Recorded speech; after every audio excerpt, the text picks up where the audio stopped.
Buenas tardes a todas y todos. Bienvenidos a otra sesión de ¿Qué sabemos del cambio climático en México? En este módulo que tenemos ahorita, que se llama Módulo 19, Herramientas para el análisis de cambio climático, disponibles en el PINC. Estas son herramientas que se han desarrollado en el PINC o el PINC ha tenido alguna intervención en su desarrollo, con financiamiento o alguna colaboración. Y hoy tenemos el gran honor de tener a dos invitados muy importantes en, digamos, cambio climático en México y en el desarrollo de este tipo de herramientas, que nos van a hablar de la evaluación de impactos y riesgos probabilísticos de cambio climático en los patrones geográficos de vertebrados terrestres con una herramienta que se llama AIRC-Bio-DIV, ¿no? Y pues les cuento rápidamente. Julián Velasco es investigador asociado nivel C del Instituto de Ciencias de la Atmósfera y Cambio Climático de la UNAM desde 2018. Su investigación está enfocada en entender el papel del clima actual y del pasado en la generación de gradientes geográficos de biodiversidad en diferentes escalas espaciales y temporales, usando una integración conceptual y metodológica de la macroecología y la macroevolución. Hasta la fecha ha publicado 52 artículos científicos, 7 capítulos de libro y 8 libros. Su grupo favorito de organismos son las lagartijas del género Anolis. Y le va a la América, pero bueno, ¿para qué entramos en eso? Y bueno, él nos va a dar una presentación, digamos, de la parte técnica que está detrás de esta herramienta AirClimBio. Y después nos va a hablar Óscar Calderón Bustamante, quien es ingeniero en computación en el área de bioingeniería y maestro en ciencias de la Tierra con enfoque en la interacción océano-atmósfera. Se desempeñó como desarrollador de geoportales climáticos en la Unidad de Informática para las Ciencias Atmosféricas y Ambientales, también llamada UNIATMOS, en el Instituto de Ciencias de la Atmósfera y Cambio Climático. Participó en la creación y desarrollo del Atlas Digital de México. Colaboró en la estructuración e implementación del geoportal Atlas Nacional de Vulnerabilidad al Cambio Climático en México, del INEC, y en la plataforma de colaboración sobre cambio climático y crecimiento verde entre Canadá y México. Trabajó como técnico en el grupo de interacción océano-atmósfera en el área de modelación, haciendo simulaciones numéricas y análisis del Golfo de México empleando los modelos HICOM y WRF. Y actualmente se desempeña como técnico académico en el Instituto de Ciencias de la Atmósfera y Cambio Climático en el grupo de Clima y Sociedad. Sus principales actividades son colaborar en proyectos dentro y fuera del grupo.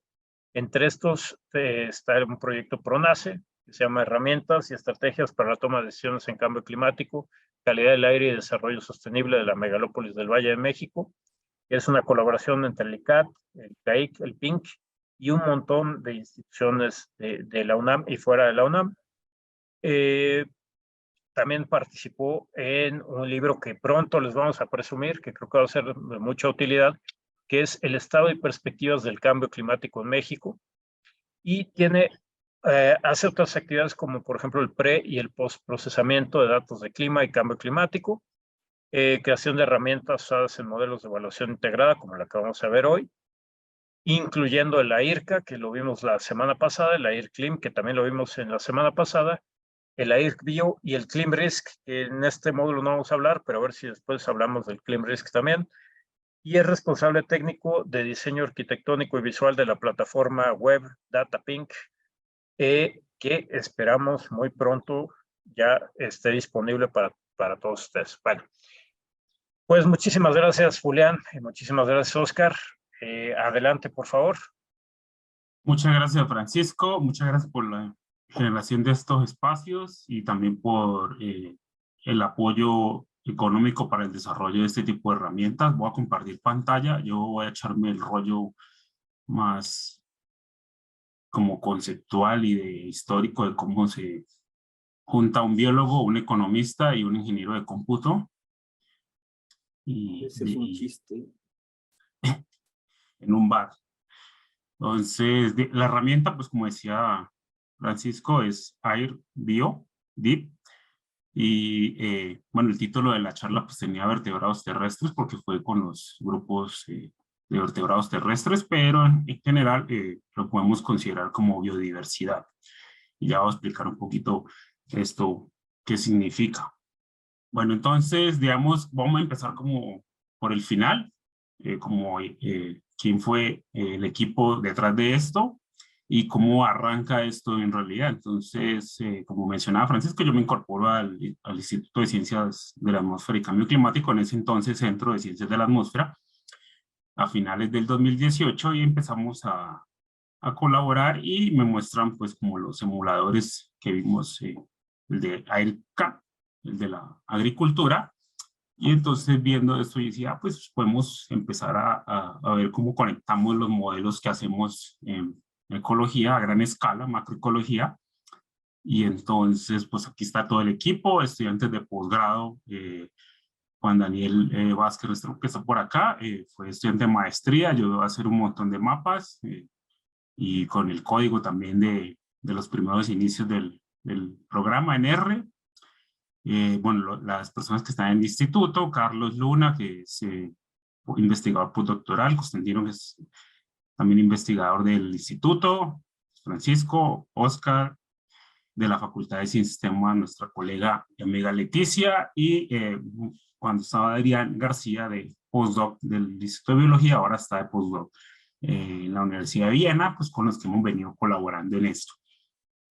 Entonces la mayoría pues son biólogos, y bueno, la interacción pues ha sido bien interesante. Entonces nomás esto es como para mencionar por qué es biodiversidad. Pues hay muchas formas de definirla, pero prácticamente se resume como en la variación de las formas de vida a lo largo de, digamos, la vida en la Tierra, y cuáles han sido como esos patrones que se conforman a partir de los procesos evolutivos a gran escala. O sea, por eso la interacción con la parte macroevolutiva, y también tiene que ver pues con la influencia de las actividades del ser humano. Entonces tenemos diferentes facetas.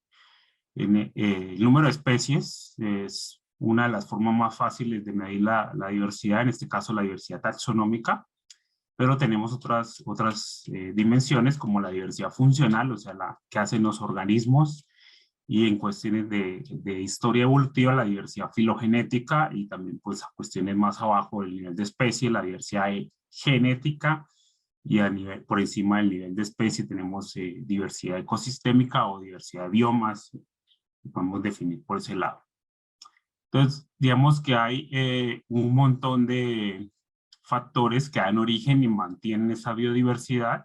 Entonces, digamos que a nivel global pues, tenemos un pool de especies, que es el conjunto de especies, digamos, terrestre o en el agua, pues también, y eso está determinado de alguna forma por procesos históricos: especiación, extinción, dispersión, y a medida que vamos como bajando de escala, por ejemplo, a nivel regional, vamos viendo, por ejemplo, ya el efecto de factores como abióticos, ¿no? Como el clima, o la topografía, o digamos, la cantidad de energía disponible en una región, cosas así. Y ya a nivel local, pues ya hay cuestiones más relacionadas con los atributos de las especies, interacciones con otras especies, e incluso procesos estocásticos como la dispersión de los diferentes organismos a través de la geografía, o cuestiones de deriva ecológica, o procesos de extinción que ocurren.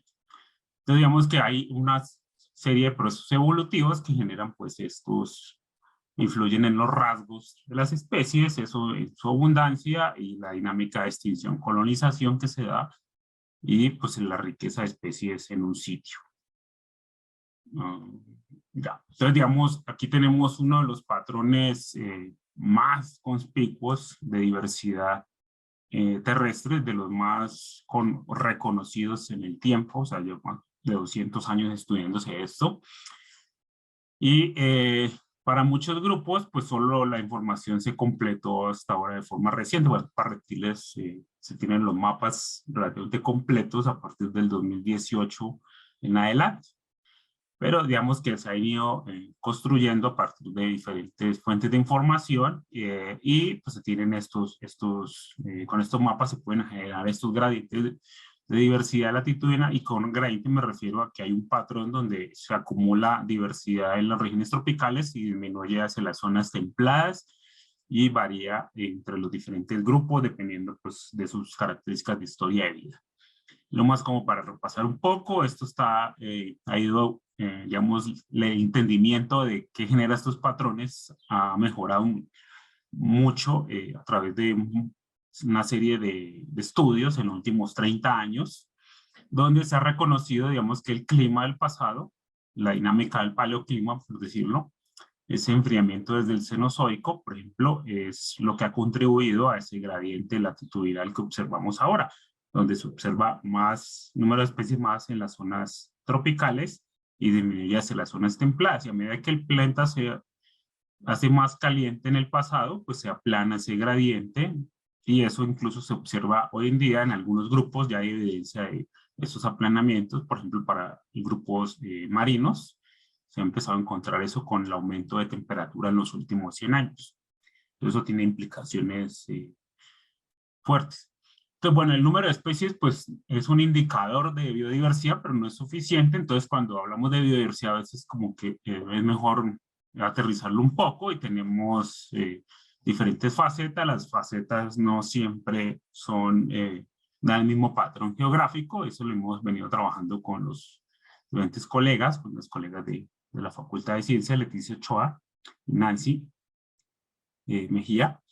Y esos desajustes, o sea, que no coincidan las diferentes dimensiones en algunos sitios, o sea, o que haya más, por ejemplo, más funciones que el número de especies presentes, o mayor diversidad filogenética que el número de especies, sugieren pues la presencia de ciertos procesos ecoevolutivos. Entonces, bueno, en este artículo se exploran una serie de procesos como hipótesis, como filtro de hábitat. Por ejemplo, en ciertas regiones las especies necesitan tener unos rasgos para poder sobrevivir. Entonces, por ejemplo, en zonas secas, los anfibios necesitan tener ciertos rasgos de reproducción o de resistencia a la desecación para poder sobrevivir a esas condiciones. También está relacionado con interacción de competencia o dinámicas de diversificación in situ, o sea, la región, digamos, facilita que los lidajes se diversifiquen rápidamente. Y como estudiante de maestría, replicamos este enfoque, pero haciendo como un enfoque constructivo, que es a través de los diferentes grupos jerárquicos que hay, digamos, en cuanto a organización de la vida. Tenemos, por ejemplo, los reptiles, y los reptiles estaban compuestos de familias, perdón, y estas familias, pues, tienen ciertos atributos, y cada familia responde de forma diferente. Entonces, también encontramos evidencia, pues, de esos mecanismos en algunas regiones, que el filtro ambiental y, por ejemplo, las interacciones están dominando bastante la forma en cómo se ensamblan las especies a nivel regional. Entonces, digamos que en general podemos hablar de dos tipos de mecanismos ecoevolutivos, ya sea equilibrio versus no equilibrio, que determinan esos patrones de diversidad. Y cuando hablamos de esto de equilibrio, es que a medida que pasa el tiempo, la acumulación de especies pues se satura. Pues ya no le caben más especies a una región, por ejemplo. Y en una dinámica de no equilibrio, pues simplemente el número de especies va creciendo con el tiempo. Entonces hay hipótesis relacionadas con estas capacidades de carga, por ejemplo, de una región, o hipótesis relacionadas con el tiempo para especiación. Por ejemplo, entre regiones más viejas, pues acumulan más linajes porque hay más tiempo para diversificar. Entonces, digamos que son como las explicaciones generales. Para, digamos, entender esto, se han desarrollado diferentes tipos de modelos. Hay unos modelos que se llaman mecanísticos porque involucran, o basados en procesos, incorporar un proceso, en este caso ecológico evolutivo, que determina el patrón de diversidad, y el otro es a través de modelos correlativos. Como procesos, modelos mecanísticos, tenemos pues estos modelos basados en procesos. Esto viene desde uno de los primeros modelos que se desarrollan es el de la teoría de geografía de islas de MacArthur y Wilson, pues que la dinámica de las islas, la riqueza está dominada por el balance de la colonización y la extinción, y bueno, ahí se van desarrollando diferentes modelos, hasta pues los últimos, o lo más reciente, por ejemplo, el modelo de vida neutral de la biodiversidad de Hubble. Y en cuanto a cuestiones de mecanismos, digamos, las cuestiones fisiológicas importan mucho. Por ejemplo, aquí hay un trabajo reciente de unos colegas también y colaboradores, Fabricio Villalobos, en el Instituto de Ecología en Jalapa, donde han trabajado cómo el clima, por ejemplo, a través de los mecanismos de respuesta de las especies por ejemplo, la sensibilidad térmica o los rasgos, digamos, de tolerancia térmico, influyen en los rasgos que están presentes en la geografía, y bueno, se han desarrollado también otro tipo de modelos que permiten simular, por ejemplo, si surge, por ejemplo, las montañas de los Andes, cómo eso influye, por ejemplo, en la diversificación de especies y el número de especies presentes. Entonces, digamos que este entendimiento ha permitido establecer como diferentes tipos de hipótesis y poner a prueba estas hipótesis. Y en cuanto a modelos correlativos, pues muy brevemente tenemos como de dos sopas, ¿no? O sea, uno es los modelos macroecológicos, que es simplemente tenemos el número de especies en un sitio, o las funciones, o la diversidad filogenética, y la relacionamos con diferentes procesos o mecanismos a través de lo que se ha generado en la teoría macroecológica, y eso nos genera el patrón de riqueza de especies. O usamos modelos de distribución de especies o nicho ecológico, donde se hace un modelo con base en variables bioclimáticas, que son simplemente resúmenes del clima a nivel del clima a nivel mensual. Entonces generan estas variables bioclimáticas y generan cada uno de los mapas de distribución de cada una de las especies, se van apilando y se genera el ensamble de especies. Entonces, bueno, ha habido trabajo mostrando cuáles son los enfoques mejores para esto, y en general tienden a dar como el mismo patrón general, pero pues digamos no se ha explorado mucho más allá de cuáles son las implicaciones de un modelo con respecto a otro. Entonces, en el caso de, por ejemplo, de los modelos de distribución de especies o modelos de nicho ecológico, también ha habido mucho debate acerca de la definición de nicho. Incluso hay mucha confusión en la literatura, porque para algunos, incluso personas que trabajan muy fuerte en el área de la parte conceptual, pues lo definen como rangos fisiológicos de tolerancia, o sea, la temperatura máxima y la temperatura mínima en la que puede estar un organismo. Entonces una definición fisiológica y de tipo organísmica.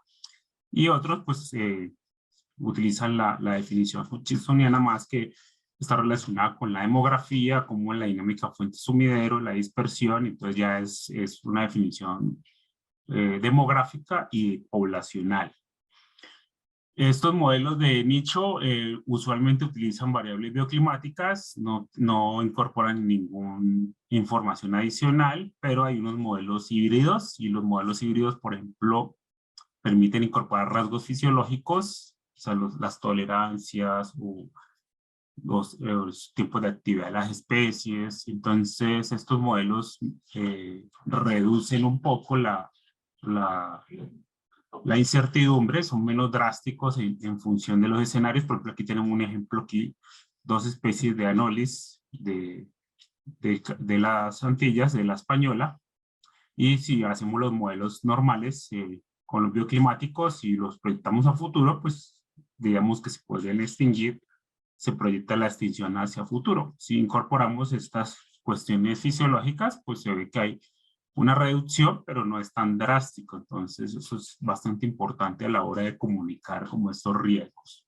Y a nivel de modelación macroecológica en términos correlativos, pues hemos estado trabajando en determinar cuáles son las variables más importantes o que tienen mayor peso. Entonces, bueno, hay una serie de trabajo ahí que hemos realizado en los últimos años y que también los colegas han hecho, y que nos ha permitido, digamos, establecer cuáles son esas variables.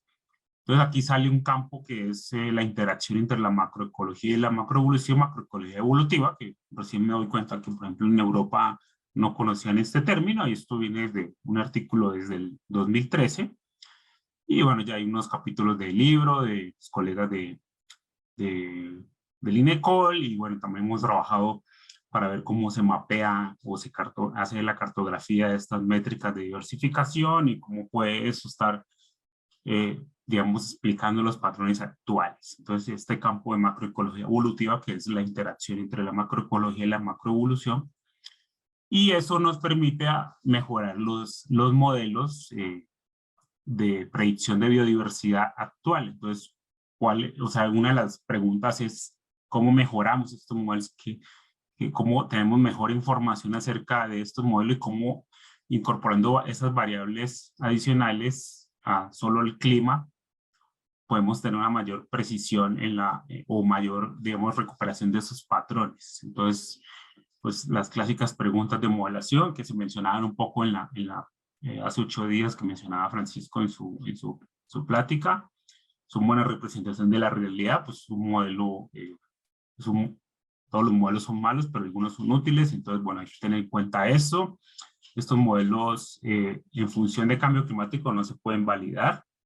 Y hay una serie de como sinonimia, sobre todo en la modelación ecológica, entre predicción, pronóstico, proyección y escenario, y entonces eso como que revuelve un poco las cosas. Eso está como más claro en cuestiones de clima, pero no tanto en la parte ecológica. Entonces, bueno, los modelos no se pueden verificar, son modelos abiertos, o sea, incompletos, hay incertidumbre de conocimiento de los modelos de clima, igualmente de los modelos ecológicos. Entonces hay que como que nos ha hecho falta, porque en ecología están muy enfocados a pronóstico o predicción, y en cambio climático pues esto no funciona así. Entonces hay que mejorar como esa comunicación, por eso la importancia como de la interacción entre disciplinas. Y esto es necesario para entender cuál es la limitación de estos modelos de clima y los ecológicos, y pues cómo se puede usar eso para informar a los tomadores de decisiones, y cómo incorporar la incertidumbre. Entonces, bueno, esto ya lo vieron hace 8 días. La predicción pues es una cuestión más de obtener una estimación del clima real en el futuro, y tiene una cuestión muy aleatoria. Y el escenario pues simplemente es una descripción de un futuro plausible, y eso es lo que utilizamos, por ejemplo, con cambio climático. Entonces hay una incertidumbre de conocimiento asociada ahí. Entonces, todo esto pues nace como la idea de lo que mencionaba Francisco en la plática de hace 8 días, de los modelos de evaluación integrada, que pues tienen en cuenta solo la parte económica. Poco se había metido la biodiversidad, se había integrado ahí.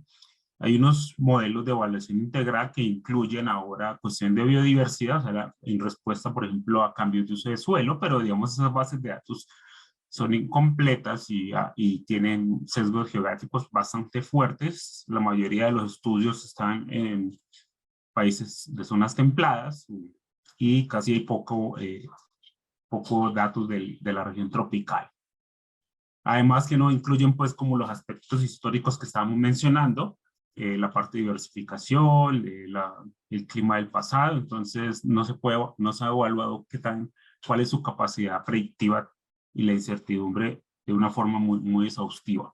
Y bueno, esto es simplemente para recordar que la mayoría de estudios que se han hecho, por ejemplo, la mayoría de estudios que han hecho en modelación ecológica han usado modelos de nicho, y estos modelos pues simplemente han utilizado un conjunto muy pequeñito de modelos de circulación general y algunos escenarios de emisiones. Usualmente se utiliza, por ejemplo, el RCP 8.5, eso es lo que se ve en la mayoría de la literatura. Entonces no está representando bien la incertidumbre de estos modelos, como se mencionaba, y pues es debido a la dependencia muy fuerte que tenemos como ecólogos a lo que hay disponible en WorldClim en Chelsea, que ya se descarga, se bajan los bioclimáticos, se hace la proyección y pues se proyecta a 2040, 2050, lo que dispongan en esas bases de datos, y ya. Y bueno, este es de precipitación. Entonces, como no tenemos toda la información de todos los GCMs Entonces no podemos tener una buena representación, tampoco podemos calcular o, digamos, capturar bien la incertidumbre. Y pues eso, para mí, en mi opinión, son modelos, esos estudios son útiles, pero, digamos, hay que tomarlos con pinzas a la hora de usarlos para tomar decisiones. Entonces, es una cuestión. Entonces, ahí aparece, por ejemplo, el emulador de clima que genera estos escenarios con diferentes tipos de emisiones y pues se conecta con este emulador que le vamos a mostrar hoy, el día de hoy, que es en la misma línea, o sea, evaluación de impactos y riesgos de cambio climático en biodiversidad, incorporando pues estas cuestiones de incertidumbre. Entonces tenemos la temperatura global, tenemos los 4 grupos de organismos de vertebrados terrestres, de los que tenemos conocimiento más completo.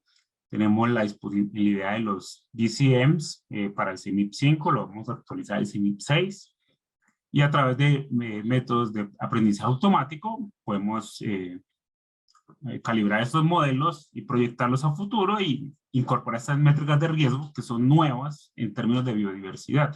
Esto no se había hecho antes para ningún estudio. Entonces, por ejemplo, se sacan las métricas normales, ¿no? Porcentaje de pérdida de especies por año por celda, para toda la corrida, por ejemplo, año por año, no solo un horizonte de tiempo. Entonces se puede calcular para cualquier año que usted requiera la probabilidad de rebasar un umbral de pérdida. O sea, siempre yo quiero saber cuál es la probabilidad de que se pierda en el 2035 el 10% de las especies, la proyección. Entonces se puede calcular esa probabilidad o la fecha donde se rebasa ese umbral del 10%. Y luego se puede hacer una combinación de pérdidas para todos los grupos taxonómicos. Entonces, digamos, en este caso serían los 4 grupos de vertebrados terrestres. Entonces, el software pues funciona en Linux, en Windows, ya está el ejecutable. Luego Oscar nos va a hablar un poco más de esto.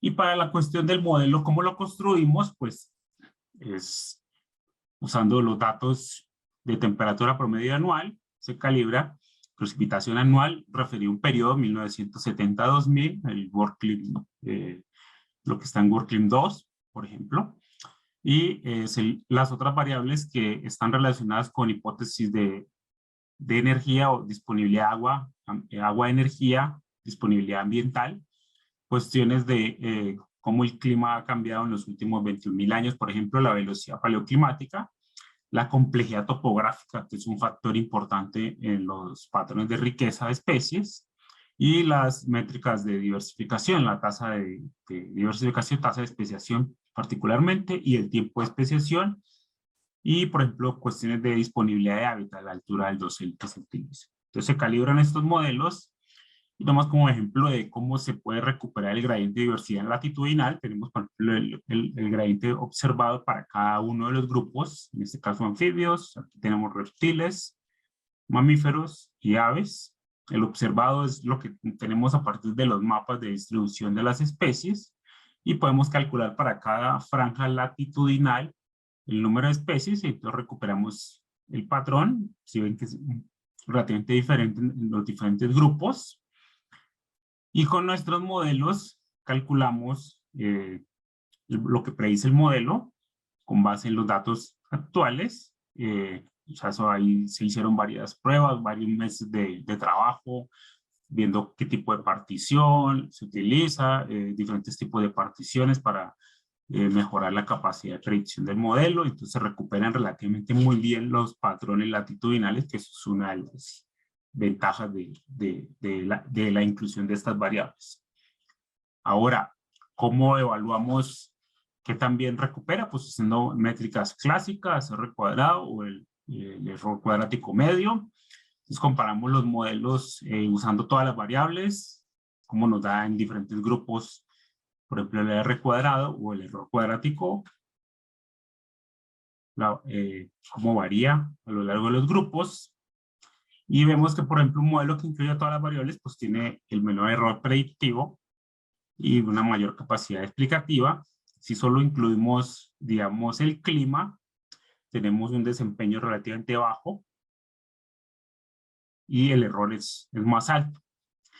Entonces, la incorporación de estas variables adicionales al clima actual funciona muy bien para recuperar esos patrones observados. Y esto tiene relevancia en términos de los escenarios futuros, porque aquí, como mencionaba en la diapositiva anterior, de los modelos igual de nicho que solo incluyen variables bioclimáticas, cuando se incorpora ya cuestiones de los organismos, de cómo funciona el organismo en el ambiente, pues las proyecciones no son tan drásticas, ¿no? Entonces aquí tenemos un ejemplo.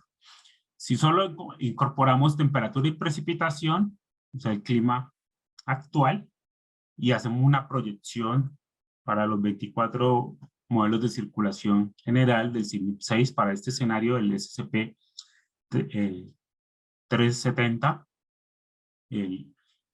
tenemos que este modelo nos muestra regiones donde se puede perder hasta más del 80% de las especies por celda. A medida que lo vamos incorporando otras variables, esa proyección futura se reduce de pérdida, y entonces esto significa que como el modelo no está completo y la capacidad de predicción es baja, pues repercute un poco en las proyecciones futuras. Entonces, escogimos los modelos que tienen mayor capacidad de predicción, el algoritmo también incluye aquí el algoritmo, comparamos varios algoritmos, varios tipos de particiones de datos, y resultó que, pues, digamos, los algoritmos de Random Forest son los que tienen mayor habilidad de predicción de los datos observados, pues eso es un avance. Por ejemplo, ya ha habido trabajos donde han encontrado similar, entonces lo estamos, digamos, recuperando aquí. Y si vemos, por ejemplo, cómo es usando toda la gama de los modelos de circulación general, vemos, digamos, calculamos un promedio de pérdida de especies a través del tiempo a nivel global, y para cada uno de los escenarios socioeconómicos y con los RCPs. Y por ejemplo, el último, tenemos una variación muy amplia, y esa variación depende también del grupo que estemos analizando. Pero pues, o sea, si nos quedamos con un solo modelo, podemos estar no representando completamente esa incertidumbre. Entonces tenemos una variación. Entonces, digamos, esto todo se hizo de forma tradicional, descargándose todo lo del CEMIP 5, lo del CEMIP 6, se calculan los deltas, se generan los escenarios futuros y se proyecta. Entonces, el software hace todo esto, pero de una forma mucho más sencilla.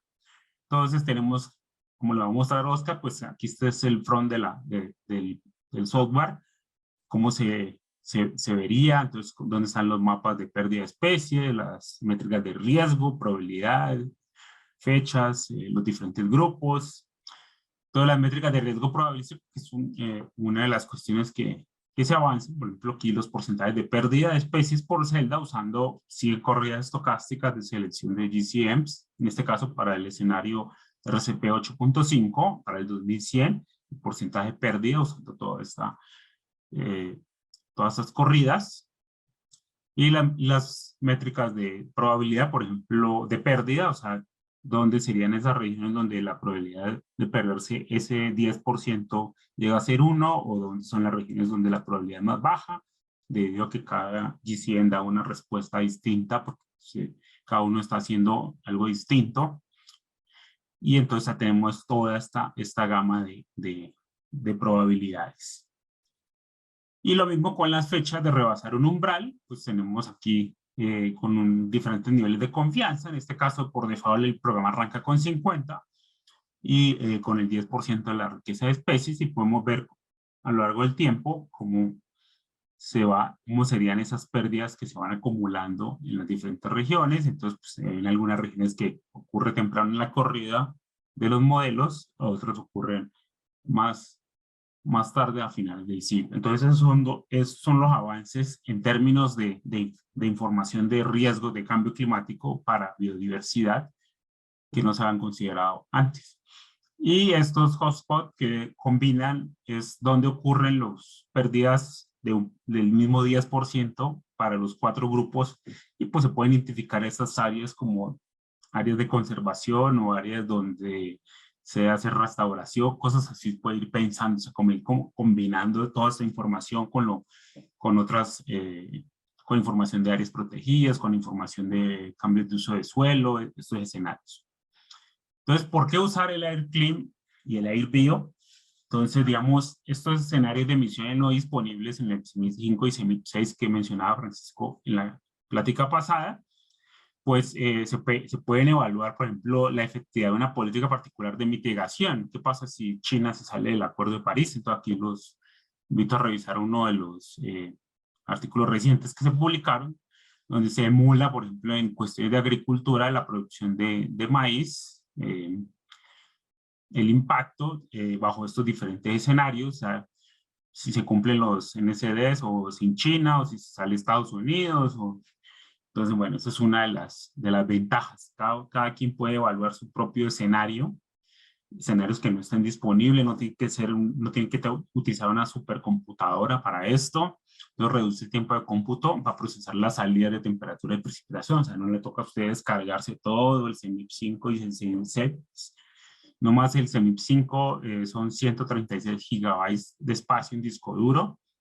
Eso son todas las corridas. Luego, si vas a hacer las proyecciones futuras, saca los deltas. No más para el CEMIP 6, los 22 son 120 gigabytes. Entonces, es una cantidad de espacio que mucha gente no está a disposición, y este software lo facilita. El procesamiento más rápido y eficiente, no necesita supercómputo. Mucho de esto que se ha publicado en la literatura a gran escala, pues son meses y meses de computación,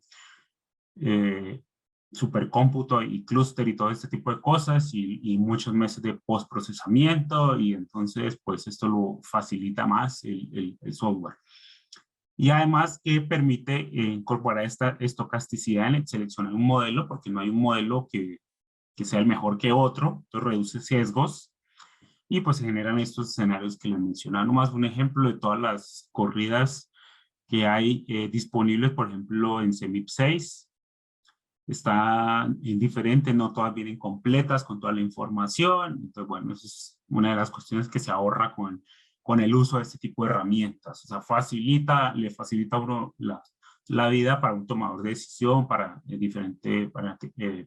por ejemplo, yo quiero evaluar qué pasa con un escenario donde le quitamos, digamos, cierta reducción de emisiones, como mostraba Oscar en el software pasado. A determinado año se retrasa, por ejemplo, el Acuerdo de París, 10 años, cómo eso impacta. Entonces, cómo se impacta en la temperatura y la precipitación, y cómo eso impacta en los patrones de biodiversidad. Entonces, es una de las ventajas de este tipo de herramientas. Se carga ese escenario y se puede correr. Entonces, pues esto es para, digamos, diferentes sectores de la sociedad, el gobierno, industria, la parte del sector privado, la parte educativa, todo eso. Y bueno, esto es una cosa muy importante, porque normalmente nosotros estamos acostumbrados pues solo a hacer investigación en nuestro propio campo, como macroecología evolutiva en mi caso, modelación ecológica, y ya cuando uno empieza a interactuar con los colegas, o compañeros, modelación de clima, emulación de modelos de circulación general, métodos estadísticos econométricos para sacar estas métricas de riesgo, generación de escenarios de emisiones, toda la parte de diferentes programación, diferentes lenguajes. Al principio lo hicimos todo en R, y luego pasarlo a MATLAB. Entonces encontrar como la forma de que uno se vuelve loco tratando de explicar un poco este tipo de cuestiones como muy conceptuales de la biología a cosas más como más numéricas. Entonces es un meme más como para ilustrar, pero la investigación es de los 3 niveles: multi, inter y transdisciplinaria. Eso es lo bonito de este tipo de interacciones, y este software representa pues eso muy bien. Y, por ejemplo, el mismo marco de modelación se puede utilizar para evaluar, por ejemplo, lo que pasa con los famosos tipping points que están muy de moda ahora. Digamos, hay experimentos de manguera donde se le adiciona, digamos, agua al océano, simulando de hielos, y pues cómo eso afecta la temperatura en el planeta. Entonces, digamos, se utiliza un modelo de circulación, se le inyecta una descarga de agua y se ve, por ejemplo, como la corriente termomarina se reduce la fuerza, o sea, hay un apagón de esa corriente y eso como genera pues cambios en la temperatura y en la precipitación, y uno puede hacer este mismo tipo de análisis para los grupos taxonómicos comparándolos y ver, por ejemplo, cuándo se podría perder el 30% de las especies en los diferentes, digamos, de hielos y comparado con un escenario de altas emisiones. O también, por ejemplo, qué tan efectivo fue el protocolo de Montreal. Esto es algo que, que hemos estado trabajando. Por ejemplo, se tienen las corridas del modelo considerando el protocolo, o sea, un modelo un escenario de altas emisiones como control y un modelo donde no hay protocolo, no se implementó el protocolo. Entonces, como eso, y pues se puede tener déficit de riqueza de especies, lo que mostramos, cómo se pierde la riqueza por regiones para los diferentes grupos y cuánto se evita o cuál podría ser la pérdida evitada de especies si no se hubiera implementado este protocolo. Este tipo de cosas son muy útiles para evaluar ese justo la efectividad de una política de acción climática. Y entonces, ¿hacia dónde vamos? Pues bueno, tenemos ya nuestro modelo de clima, vamos hacia cálculo de otras cosas, por ejemplo, qué tan rápido está desplazándose el clima en una región, qué tan diferente es el clima, climas no análogos aparecen en determinados escenarios, y el tiempo de emergencia, en qué año puede ocurrir esto, se tiene para los diferentes GCN, RCPs, SCPs, y digamos que esto es lo que se va a presentar, creo que la próxima semana, que es el Data Pink.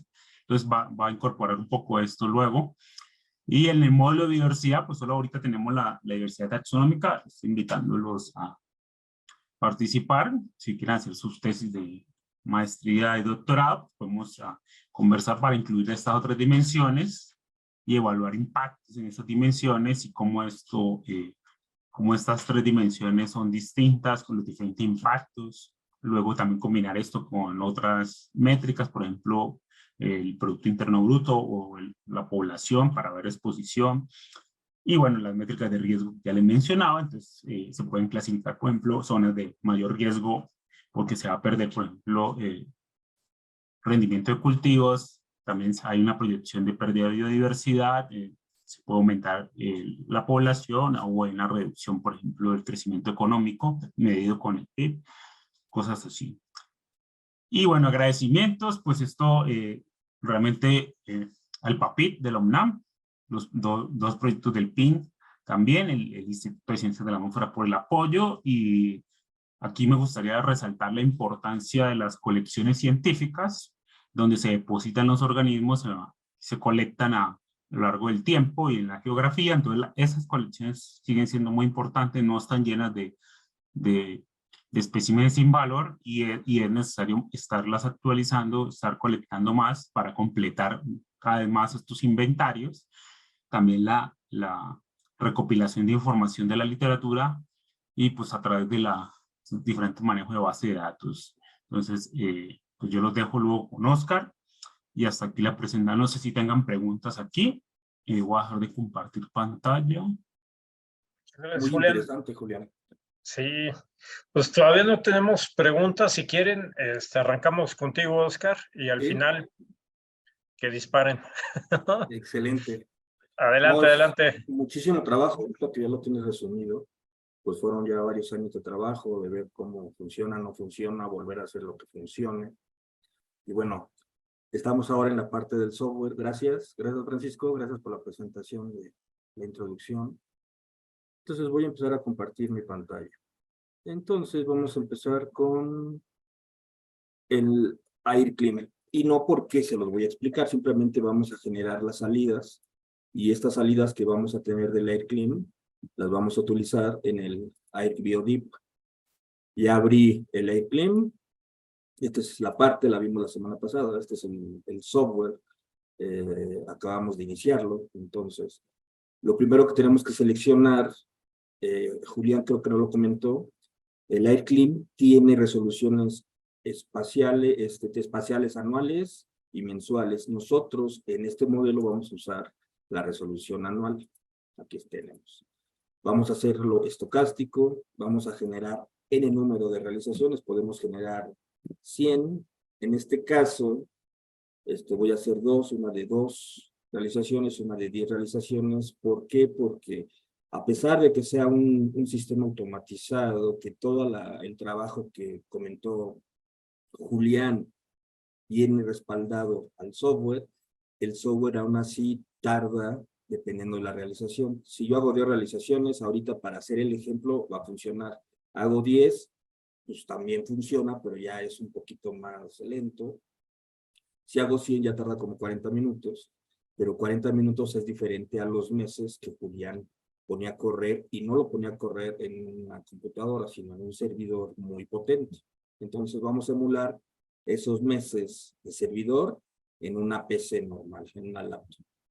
Entonces lo que yo selecciono nuevamente es resolución anual estocástico. Voy a hacer ahorita 2 repeticiones. Voy a generar algún modelo, voy a utilizar el Schneider-Thompson. Y otra cuestión muy importante para correr el AirBio es que vamos a estar referidos al periodo 70-2000, que es la climatología base, el periodo climatológico base de WorldClim 70-2000.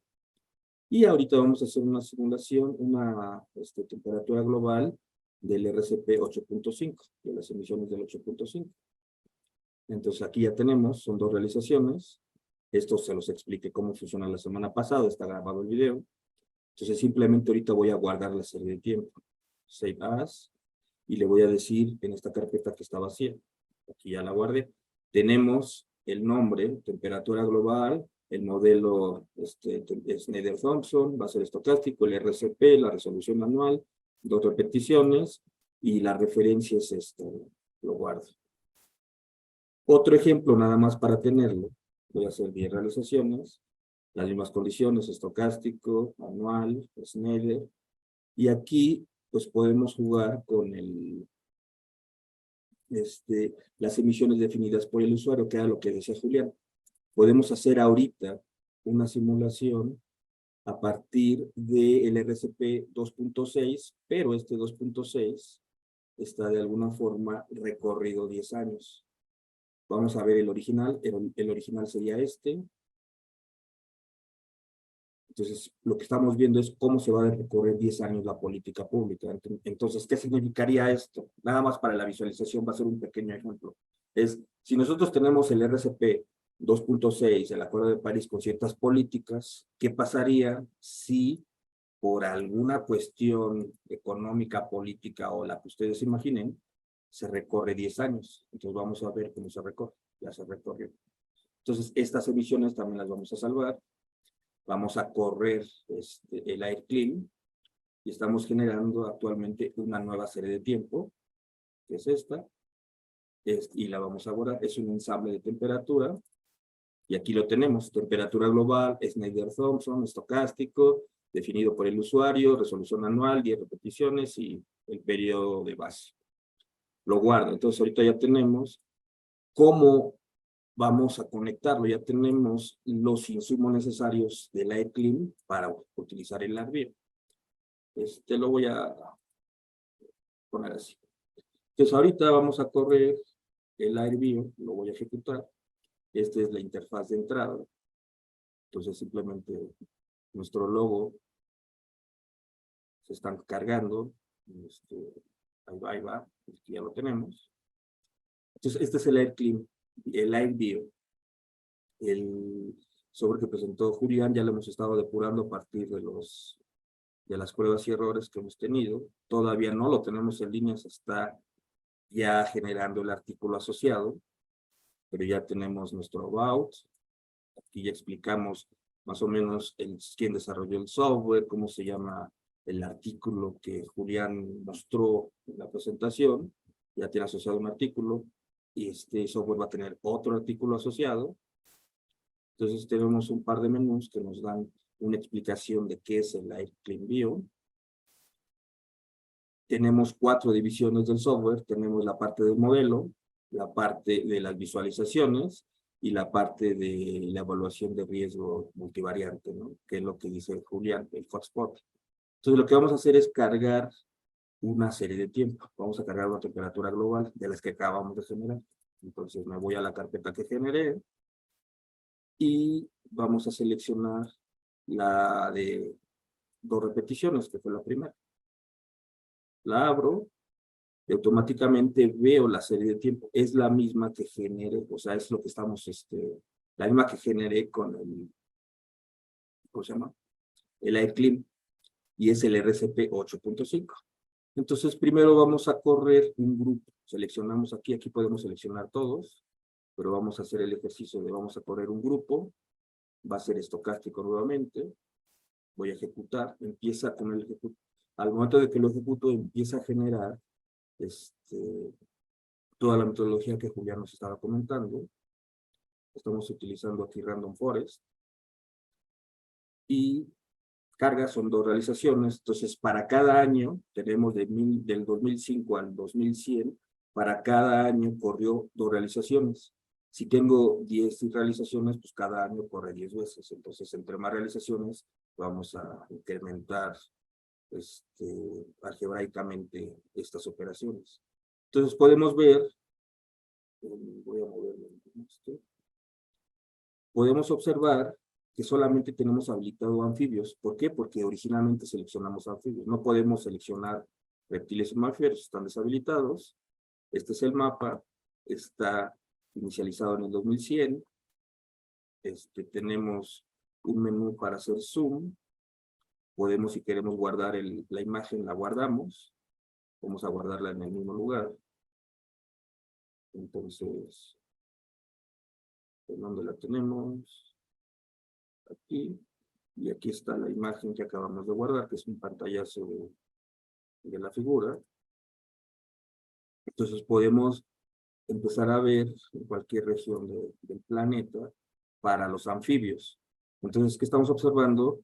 Un mapa que va de 0 a 10 a 100 por ciento de pérdida de especies. Entonces podemos ver en qué regiones tenemos el porcentaje de pérdida de especies, ¿no? Para el 2100. ¿Qué pasa si yo quiero verlo en el 2050? Pues simplemente ponemos el año que querramos y se va a actualizar automáticamente. 2030. Entonces, podemos verlo, ¿no? Entonces, para que se vea que si hay cambio, 2100, si se observa, ¿no? La otra parte importante es la probabilidad de ocurrencia. Yo quiero saber cuál es la probabilidad de perder el 10% de las especies para un año determinado. En este caso, es el 2100. Pero no nada más es para ese porcentaje y para ese año, ¿no? Entonces, ahorita estamos viendo que para el 2100, para anfibios, yo tengo una probabilidad de 1 de que se pierdan especies de anfibios. Si yo le pongo, no sé, 15%, para el 2100, ya cambia la distribución, y yo puedo ver también los años, la probabilidad de que en el 2050 pierda al menos el 15% de las especies. O quiero saber la fecha en que puede ocurrir eso, con un nivel de confianza del 50%. Entonces podemos ver que en algunas zonas, según esta proyección, ya está pasando, y en algunas regiones, pues va a pasar en un futuro lejano, relativamente hablando. Y el hotspot lo vamos a ver cuando habilite todas la selección de grupos. Entonces ahora lo que voy a hacer es, por ejemplo, seleccionar los 4 grupos. Voy a dejar ahorita 2 realizaciones.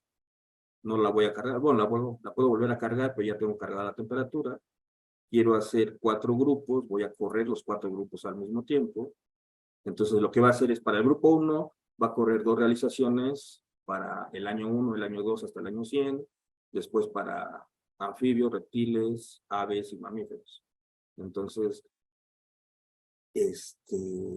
entre más realizaciones, pues va a ser más tardado, pero es parte de este tipo de estudios. Entonces podemos ver que ahorita ya vamos en reptiles. Y cuando Julián empezaba a hacer esto, sí era muy tardado, ¿no? Si te dabas, o sea, yo lo comparo, que estuve ahí, como dicen, lo estuve observando y se nota que este software lo hace extremadamente rápido a comparación de que si tú lo haces en una computadora grande, en un servidor, en un clúster. Entonces esto nos está facilitando mucho la vida. Entonces ya vamos en el último grupo, mamíferos. Y bueno, estamos hablando de que entre más realizaciones vamos a ocupar más memoria RAM. Pues ya lo hicimos. Entonces aquí tenemos mamíferos. Recuerden que es estocástico. Son 2 realizaciones, pero estas realizaciones son estocásticas. Eso significa que voy a agarrar con una probabilidad, con la misma probabilidad voy a agarrar alguno de estos modelos. Entre más realizaciones voy a tener pues una gama más alta de selección de lo que hicimos. Entonces ahorita agarro estocásticamente 2 modelos. Entonces aquí tenemos el inicio, que es anfibios. Podemos empezar a ver cómo se comporta con reptiles, con aves, con mamíferos, perdón, el primero era anfibios. Entonces, ahorita va a ser muy de ejemplo, ¿no? Aquí existe un botón que ahorita está deshabilitado para guardar la imagen. Entonces estamos viendo cómo vamos a guardar la imagen, cómo vamos a guardar los datos, en qué formato vamos a guardar los datos, si va a ser GeoTIFF, si va a ser NetCDF. Entonces, ahorita, por el momento, el software no guarda los datos ni las figuras, pero una vez que lo guarde, ustedes pueden descargar todas estas bases de datos y agarrar su sistema de información geográfica favorito y empezar a hacer sus comparaciones. Ahorita son comparaciones visuales. Entonces, lo que resalta aquí es, por ejemplo, Australia. Con anfibios tenemos una área de cobertura de pérdida de especies diferente a reptiles, pero se ve muy marcado, a aves y a mamíferos. Bueno, entonces, este menú está conectado con la visualización de los menús que tengo en la inferior derecha. Si yo escojo anfibios, entonces cuando saque la probabilidad de ocurrir, de perder por lo menos el 10% para el 2100, está asociado con la selección que yo tengo del lado izquierdo, que es anfibios, saco la probabilidad, y esto es lo que ocurriría con anfibios. Con reptiles ahora vamos a calcular su probabilidad. Entonces podemos ver las distribuciones, podemos ver las regiones por separado en dónde van a ocurrir estas pérdidas de especies, este porcentaje de pérdida de especie. Y también podemos ver el año en que puede ocurrir. Aquí lo tenemos. Entonces, como originalmente corrimos los 4 grupos, ahora sí podemos usar el hotspot. ¿Qué significa esto? Que voy a hacer una combinación de estas 4 variables. Yo aquí voy a poder editar las pérdidas, y le estoy poniendo así como que números aleatorios. Entonces, lo que yo quiero saber es, a mí dame las regiones en donde se van a perder el 5% de anfibios, el 15% de reptiles, el 9% de aves y el 10% de mamíferos, para el 2100, con una confiabilidad del 50%, genero el hotspot. Y aquí lo vemos. Entonces, obtenemos un mapa con 4 niveles de color. El color amarillo me indica que se está cumpliendo una de las condiciones. ¿Cuál? No lo sé, ¿no? Pero entonces, en una región se está perdiendo en color amarillo, se está cumpliendo una de estas definiciones mías. Por anaranjado es la región donde tenemos 2 cumplimientos. Alguno de los 4 que tengo es una combinación de las 4, pero ya tenemos que se cumplen 2. Tengo 2 grupos taxonómicos de pérdida. En el rojo ya son 3, y en el rojo intenso pues ya son 4. Entonces vamos a tener regiones donde vamos a tener una pérdida de los 4 grupos. Entonces estas regiones, Julián comentó que podrían ser para zonas de conservación. Yo lo puedo ver desde otro punto de vista, que son las zonas donde nosotros tenemos que tener cuidado, tenemos que, o sea, son regiones que tenemos que cuidar más al planeta. Que si vamos a hacer una acción u otra, qué tipo de estudio nos los puede sugerir, en qué regiones ocurriría. Esto es para el 2100, para el 2070, por ejemplo, esto ocurriría. Y como tarda mucho, en algún momento hice una simulación de 50 salidas. Entonces, con estas 50 realizaciones, estamos estamos obteniendo 50 de estos modelos. Estamos obteniendo un ensamble de realizaciones y estamos considerando pues, mayor información.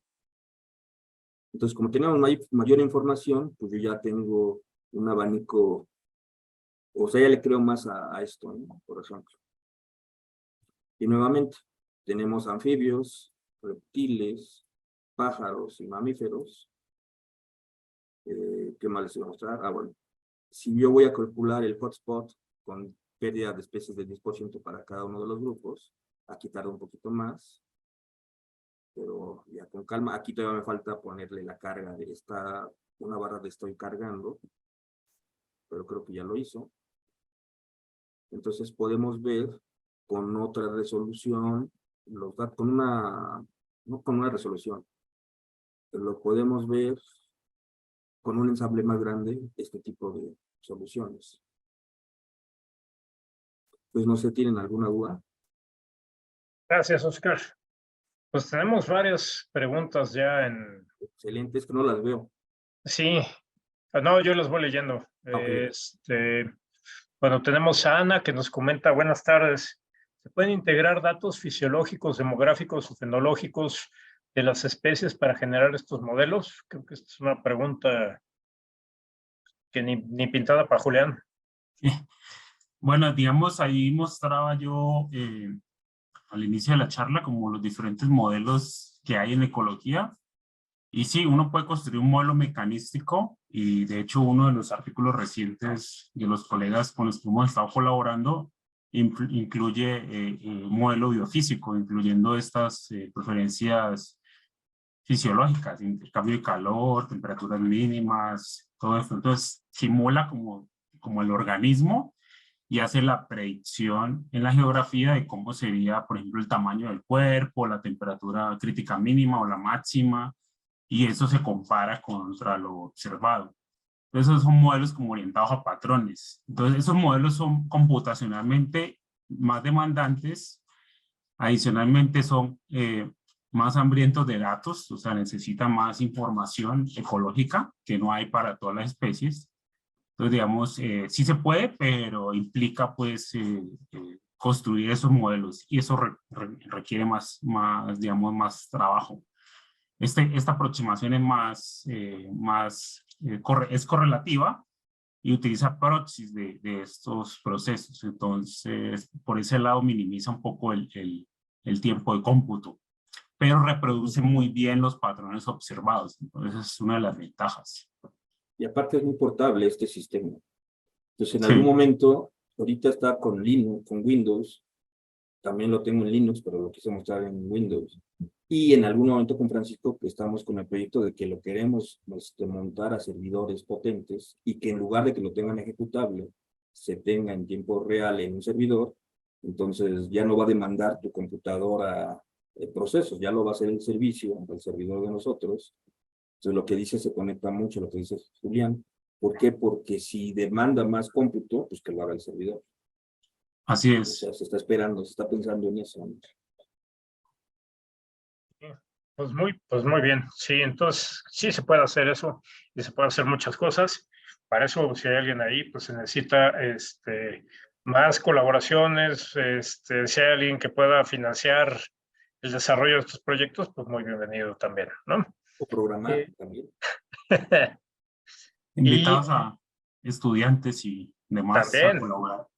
en todos estos proyectos. O sea, la idea, como ya lo comentaban mis queridos compañeros, es vamos a crear este tipo de software, vamos a tratar de hacerlo, por ejemplo, estamos también desarrollando uno que tiene que ver con salud, otro que tiene que ver con distintos temas que nos importan particularmente, y a final de cuentas, pues si lo ven, pues uno podría estar mezclando la parte de clima con la de biodiversidad, con la de agricultura, con la de salud, etcétera, etcétera. Entonces, puede uno ofrecer pues, unas visiones más completas del riesgo que representa cambio climático, pues para México, para cualquier otro lugar del mundo, ¿no? Entonces, me parece que es un proyecto que puede ser de mucha utilidad para la toma de decisiones, ¿no? Este proyecto en general de los AIRC o en su caso también ClimRisk, que también es otro tipo de software que estamos desarrollando. Rosario nos comenta, me parece una buena idea que al final de la sesión Óscar Calderón haga los ejercicios en el software. Una felicitación para el ponente, para Óscar y para los organizadores.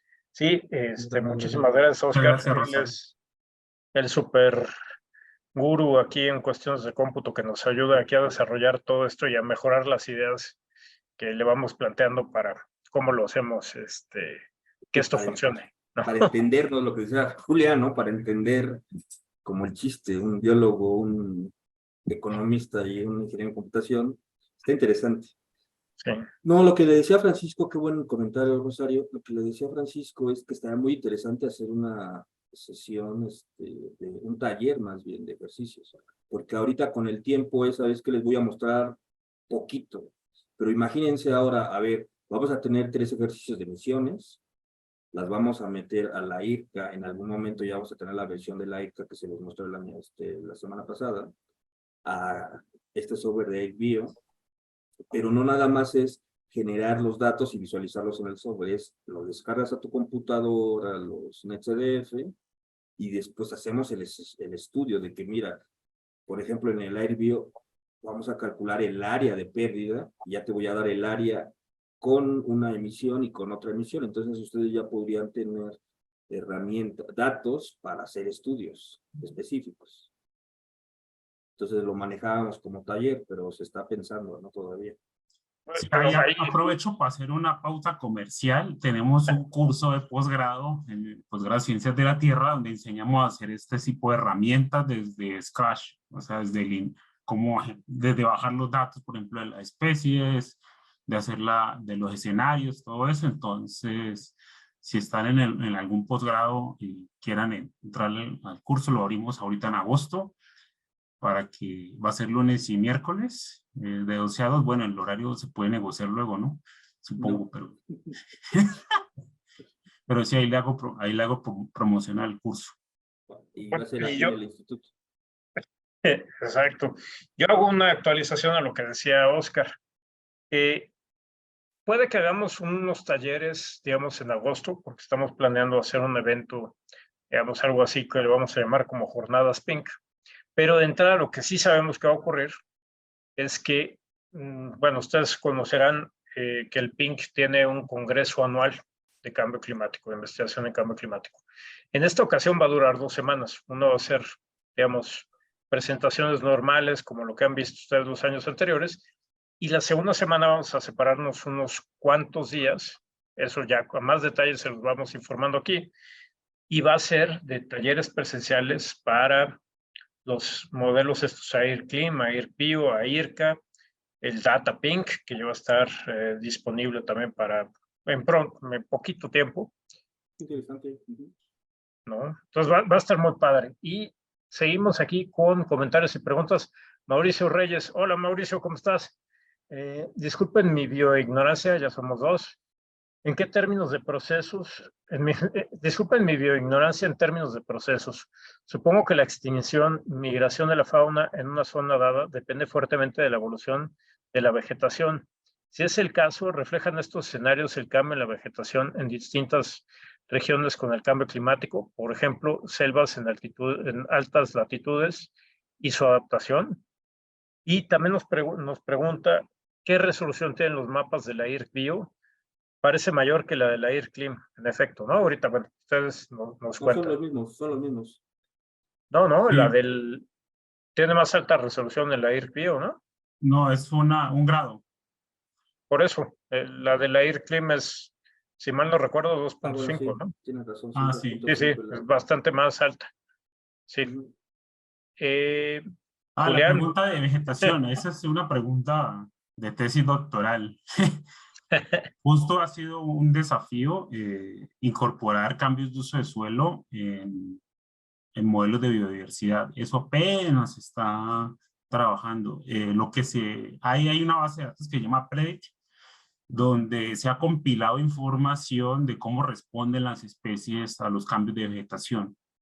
Entonces, lo que les mencionaba era que esa base de datos tiene obviamente más estudios en países como Estados Unidos o países europeos, y hay poco trabajo para países latinoamericanos, y sobre todo ecosistemas tropicales. Entonces, tenemos muy poca información de cómo el cambio de uso de suelo afecta pues la composición de las especies, porque no solo es la riqueza, sino cuáles son las especies que están presentes y su abundancia. Entonces, digamos que eso es para desarrollar ahí toda esa línea de trabajo ahí. O sea, podría ser un doctorado con cómo incorporar eso de uso de suelo en este tipo de modelación, porque no está Eso es lo, tan sencillo. y eso es lo padre, ¿no? Eso es lo que Sí, bueno, me emociona, porque si se fijan, hay montones de direcciones en las que se pueden extender estas investigaciones, tanto el AIR-CLIM como el AIR-K, como el AIR-BIO, etcétera, etcétera, ¿no? Entonces, una vez más, pues estamos muy abiertos a la colaboración. Yo en particular soy un poco malo para eso porque luego me rebasan los tiempos, pero aquí repartimos con los colegas que se dejan y pues saquemos adelante este tipo de proyectos en conjunto, ¿no? Vamos haciendo que esto crezca. Esa es básicamente la idea de todo esto, ¿no? Del mismo Pink, ¿no? Digamos. Sí, Sí, perdón, adelante. y era lo que les comentaba la sesión pasada, son piezas de Lego. Entonces, si vieron, usamos primero el AirClean, y ya transparente se conectó al AirBio, y transparente se va a conectar a la IRCA y a la IRSalud. Entonces, si nosotros tenemos más colaboración, pues simplemente es agregar un nuevo bloque a nuestras series de AIRCA, y al final vamos a tener de muchas visiones los impactos de cambio climático en varios sectores.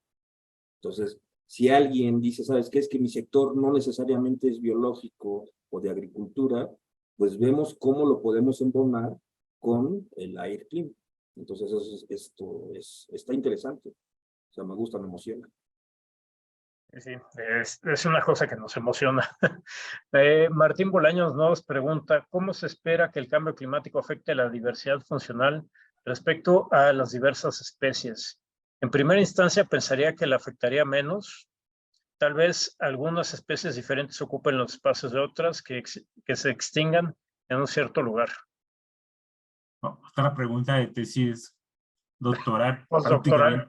prácticamente. Sí, por ejemplo, no sabemos eso, no sabemos muy bien cómo va a afectar la diversidad funcional. De hecho, hay pocos estudios con las otras dimensiones.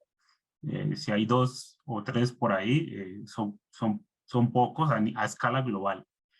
Pero, digamos, un patrón que se ve, que es recurrente, digamos, en la geografía, que tiene que ver con esta parte de las dimensiones de la biodiversidad, es el tamaño del cuerpo. Entonces hay una famosa regla que se llama la regla de Berman, donde se hacen los organismos más grandes en regiones más frías, como una forma de aguantar a esas bajas temperaturas. Y los organismos más pequeños están en zonas tropicales. Se ha visto ese patrón de reducción de tamaño a medida que aumenta la temperatura en el último siglo. Eso ya hay un par de artículos documentando, y por eso la importancia de las colecciones, porque han ido colectando año por año, y entonces se puede ver esa disminución de tamaño, por ejemplo, en ratones o ese tipo de organismos. Entonces sí uno esperaría que haya un efecto negativo o en el términos de reducción. Entonces las especies grandes, por ejemplo, podrían estar en más riesgo por cambio climático. Pero esa es una pregunta, digamos, que queda abierta porque depende de un montón de factores. Entonces, digamos que no tendrá una respuesta así, pero digamos se puede ver esa tendencia. Y aquí, Mauricio Reyes, super padre el trabajo, muchísimas gracias, Mauricio. ¿Y cuándo liberan el AirClim de mayor resolución para los que tenemos PC gamer como la de Oscar? Entonces, lo que pasa es que viene una actualización grande, digamos, del AirClim, porque ya va a traer, digamos, ahorita está con el CEMIP 5, ya va a traer el CEMIP 6 y vamos a tener esto de mejorar la resolución espacial. Va a tener un chorro de monerías, va a traer otras variables también climáticas, ¿no? Temperaturas máximas, mínimas, etcétera, ¿no? Entonces, pues en eso andamos, ¿verdad, Oscar? Todavía, Sí, ese sí va a tardar un poquito más la versión nueva, pero, pues bueno, sí. ya hicimos la parte más difícil que esto, que es que corriera la primera, ahora ya nomás son unas cuestiones de maquillaje y adiciones, entonces creo que unos 3 mesecitos, yo creo, ¿no? Sí, y va a quedar bien, porque aparte estábamos pensando en ponerle un par de resoluciones, porque a lo mejor tu computadora sí funciona, pero en otra computadora con pequeña RAM ya no jala. Entonces sí, ahí el usuario diría, ¿qué resolución quieres tal o tal? Y simplemente, si te quieres Sí, arriesgar y ponerle una resolución muy alta, pues claro. por ejemplo, ahorita que hablas del número de repeticiones, ahorita yo estoy usando una compu que tiene 16 gigas de RAM, o sea, no, digamos que eso es como lo estándar ahora, 8, 16, y corrí 100 y se ocupa pues la RAM. Entonces, digamos, para RAM pequeña digamos, si pongo a correr todos los grupos, pues se llena, se satura. Entonces, hay que correrlo como de a uno en uno. Entonces, tiene, digamos, o sea, tampoco le puede pedir al software hacer, pues, corridas grandes porque depende de la capacidad de cómputo, pues, o sea, si ya está en el servidor, cuando salga esa versión del servidor, ustedes ya le pueden poner a correr y el servidor ya no utiliza su computadora porque no la va a estar ahí gastándole años bit. ¿Cómo es la forma en que miden eso? Yo no sé cómo, pero eso se va gastando cada vez que corre uno algo, guarda los discos de estado sólido ahora, entonces ya se despreocupan de eso, dejan eso corriendo y se van. Y luego y pueden guardar sus resultados, pues, o sea, esas son las ventajas del servidor que se va a poner.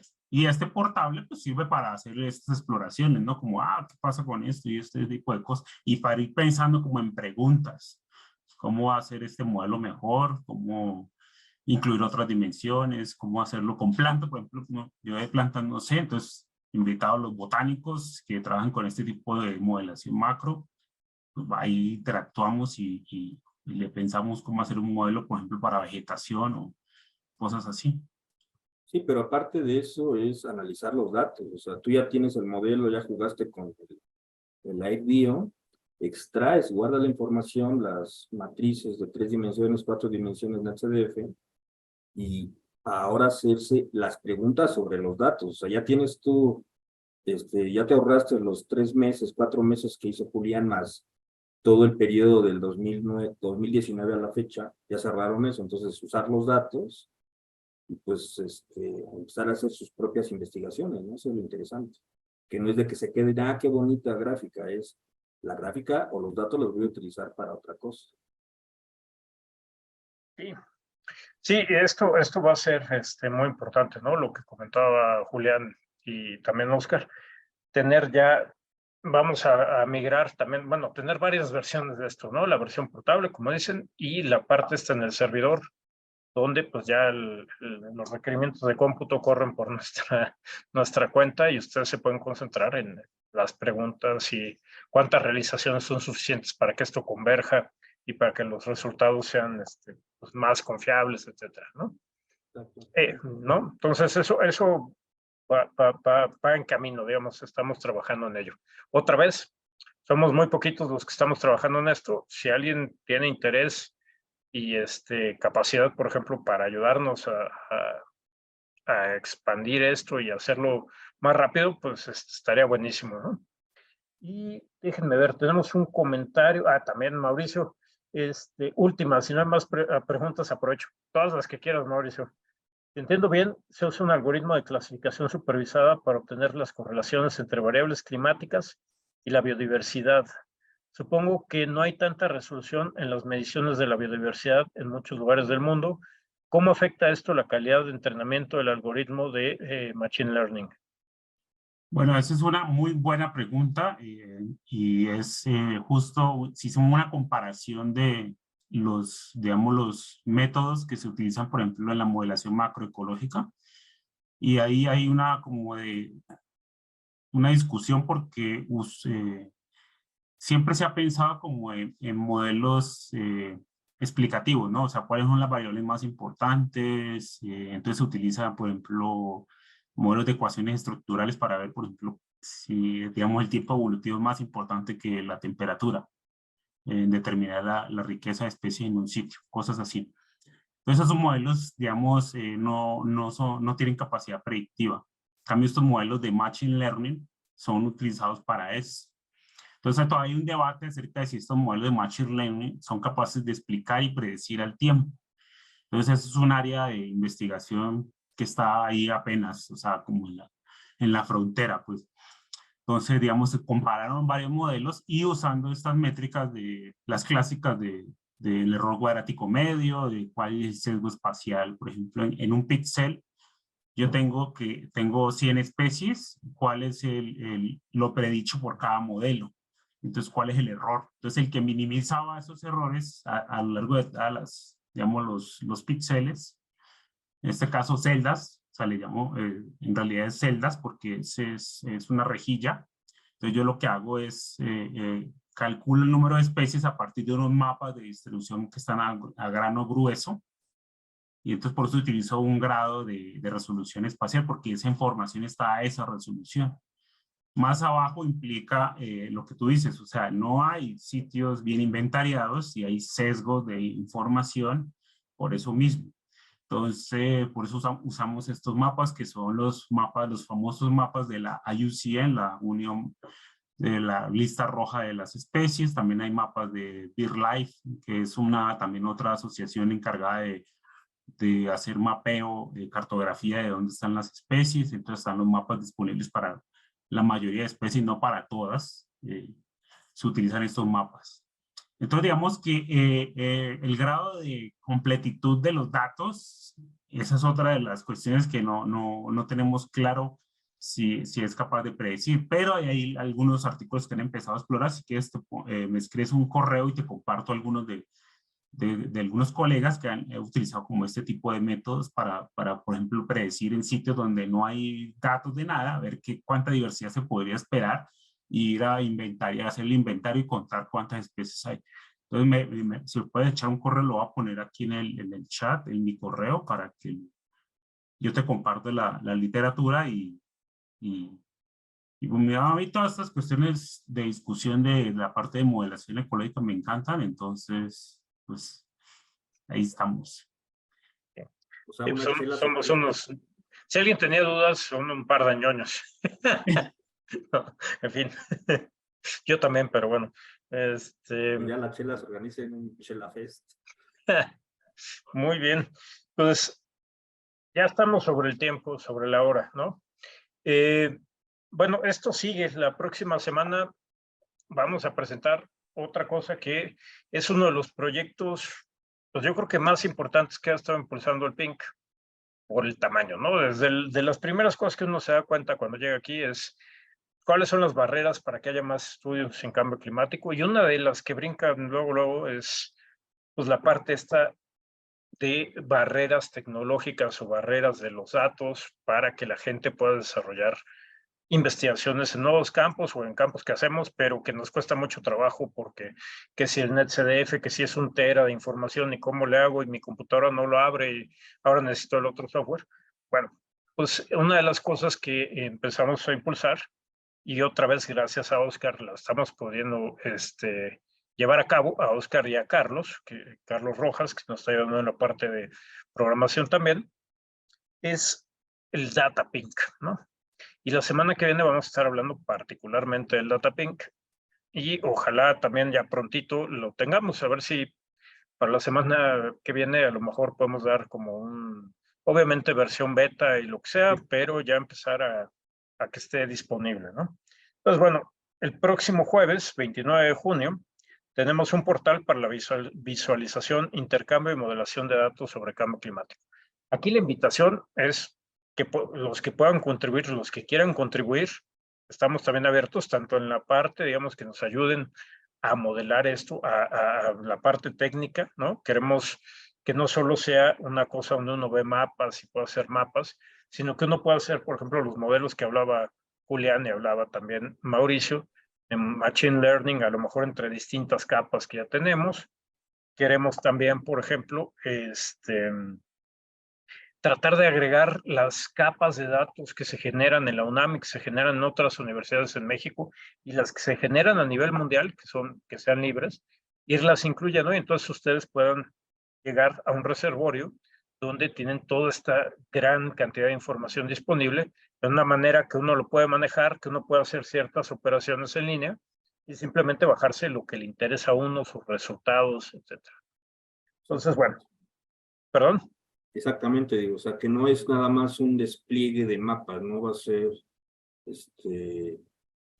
una página web donde vas a ver un mapa bonito. Es el mapa, pero aparte hacer un poco de sistema de información geográfica, o sea, agarrar, supongamos que alguno de ustedes tiene una idea o una necesidad de que, mira, mis datos de clima más mis datos de esta variable hacen esta operación. Si es muy importante, si ustedes quieren colaborar con nosotros o simplemente quieren tener ese producto en línea, pues pueden colaborar y decir, mira, si hacemos esta operación aritmética para resolver esto con esto y vamos a tener un nuevo producto, el data ping lo podría hacer. O sea, es implementar, es un sistema que vamos a implementar y ojalá se pueda colaborar con ustedes para que vaya creciendo con funciones aritméticas, matemáticas o físicas sobre los datos que vamos subiendo. Y los datos, por un lado, van a ser de cambio climático, climáticos, pero también pueden ser de otro tipo, con la condición que sean georreferenciados. Pues bueno, los esperamos el próximo jueves y muchísimas gracias a todas y todos por estar aquí con nosotros y por el interés que tienen en este módulo y en este, digamos, esfuerzo de qué sabemos sobre el cambio climático en México. Muchísimas gracias y nos vemos el jueves que viene. Hasta luego.